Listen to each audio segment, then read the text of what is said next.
सभापति महोदय, मैं रक्षा मंत्रालय की मांगों का समर्थन करने के लिए खड़ा हुआ हूँ। वर्तमान घटनाओं से पता चलता है कि संसार का हर देश अपनी सुरक्षा के बारे में चिंतित है और उसके लिए हर प्रयत्न कर रहा है। इस दृष्टि से अन्य देशों की तरह हमारे देश में भी रक्षा मंत्रालय का महत्व है।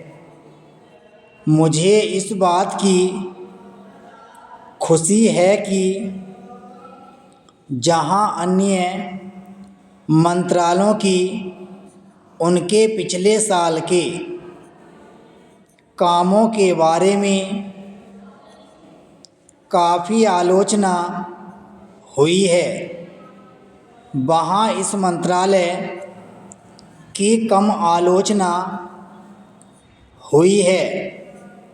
इससे पता चलता है कि इस मंत्रालय ने पिछले साल अच्छा काम किया है। मोटे तौर पर किसी भी देश की सुरक्षा नीति का लक्ष्य यह होता है कि दूसरे देशों, खास तौर से पड़ोसी देशों के साथ मित्रता के संबंध स्थापित हों और हम एक दूसरे के मामलों में हस्तक्षेप न करें।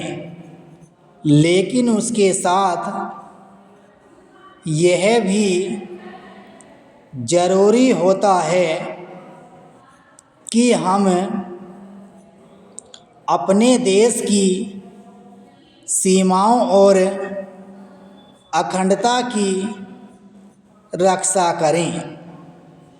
इसलिए हमारे देश का यह कर्तव्य हो जाता है कि हम अपने पड़ोसियों के कार्यों पर पूरी नज़र रखें, क्योंकि आज तक हमारे देश पर जो संकट आए वे हमारे पड़ोसियों से आए हैं।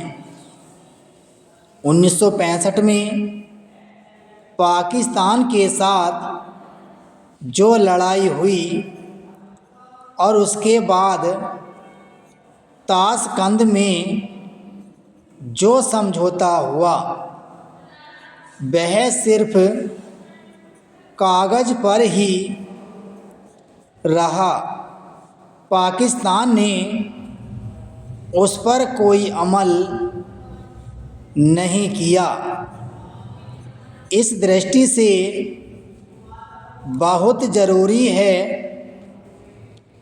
कि हम अपने देश की सुरक्षा की हर तरह से व्यवस्था करें।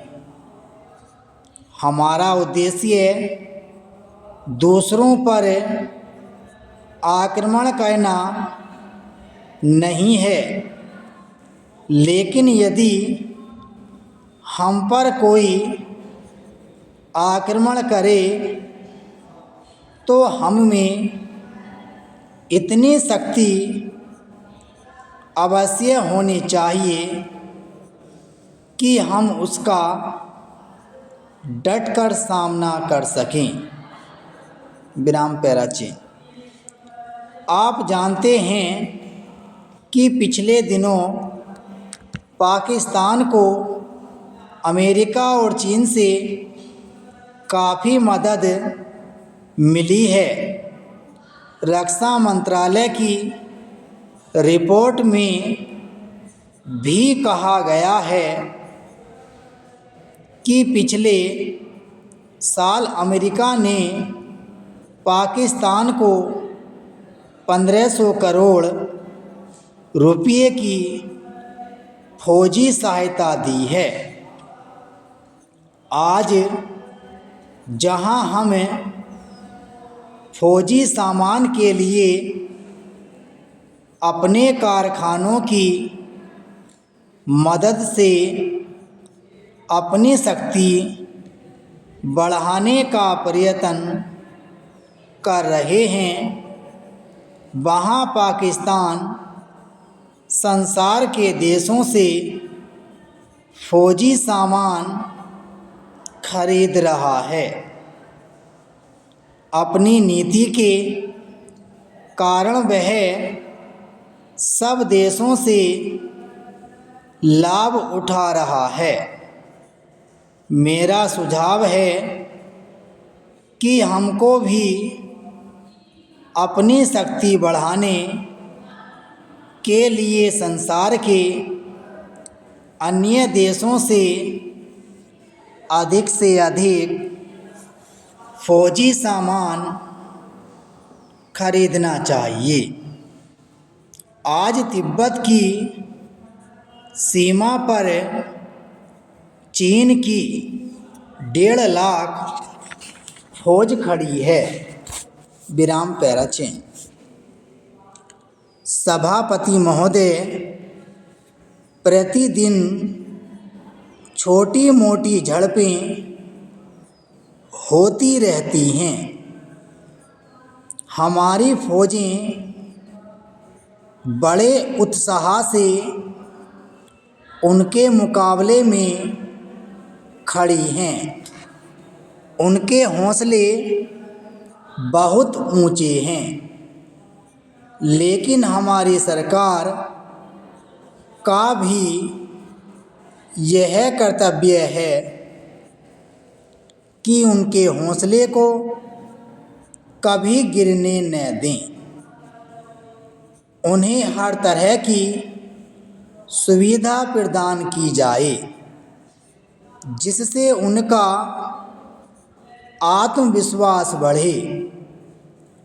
मैं मंत्री महोदय से अनुरोध करूंगा कि सरकार अपनी नीतियों के प्रचार का काम ठीक प्रकार से अपनी फौजों से करे।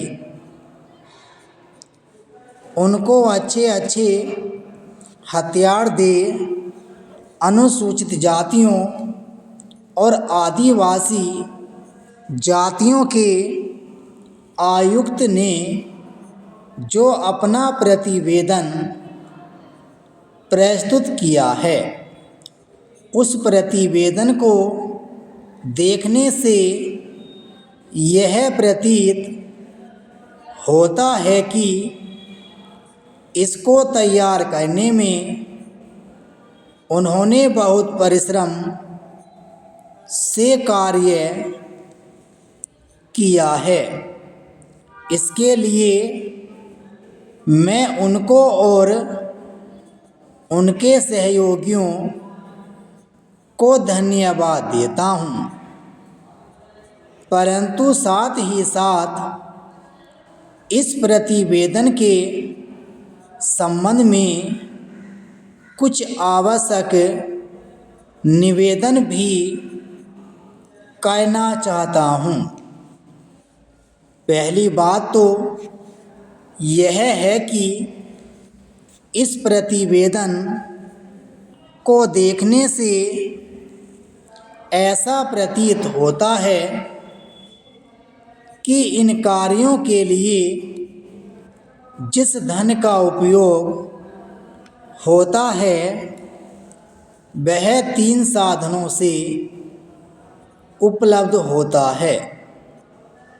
केंद्र सरकार द्वारा, राज्य सरकारों द्वारा और कुछ गैर सरकारी संस्थाओं द्वारा प्रतिवेदन के अनुसार जितना धन इन कार्यों पर व्यय करने के लिए दिया जाता है, उतना धन पूरी तरह से व्यय नहीं हो पाता। मैं यह नहीं कह सकता कि आवश्यकता से अधिक धन दिया जाता है या कार्यकर्ताओं को वह धन प्राप्त ही नहीं होता जिसके कारण से वह बिना खर्च हुए बच जाता है। मैं तो यह चाहता हूँ कि जितना धन दिया जाता है उसका पूरा उपयोग हो और आयुक्त को यह न कहना पड़े कि इस कार्य के लिए जितने धन की आवश्यकता थी उतना धन नहीं मिल पाया और विवश होकर हमको उस कार्य को बीच में ही रोकना पड़ा। पैराचीन। जहाँ तक राज्य सरकारों का संबंध है, बहुत सी राज्य सरकारें अभी तक इस कार्य में असावधानी से काम ले रही हैं और इस कार्य को उपेक्षा की दृष्टि से देखती हैं। आयुक्त ने इस बात की शिकायत की है कि बहुत सी राज्य सरकारों ने अनेक पत्र भेजने के बाद भी अभी तक अपनी रिपोर्ट नहीं भेजी है। मैं चाहता हूँ कि सरकार इस तरफ निष्ठापूर्वक ध्यान दे, राज्य सरकारों पर दबाव डाला जाए कि वे इस दायित्व के प्रति सचेत हों और आयुक्त को उनके कार्य में पूरा सहयोग प्रदान करें। विराम स्टॉप।